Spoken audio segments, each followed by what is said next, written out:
Hey guys, it's Diane here, also Baby Darling. Today I'm going to show you guys how to do pigtails among your hair. So first of all, tie one side up.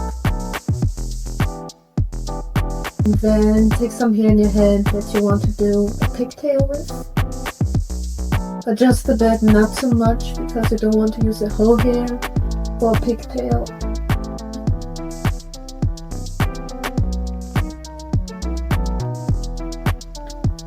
And then tie that up too.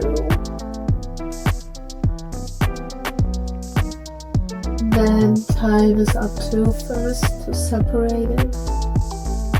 Then tie it up properly again.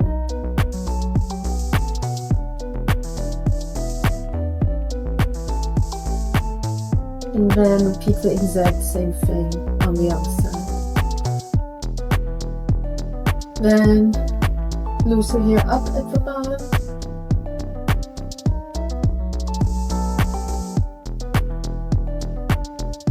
So yes, this is the final look.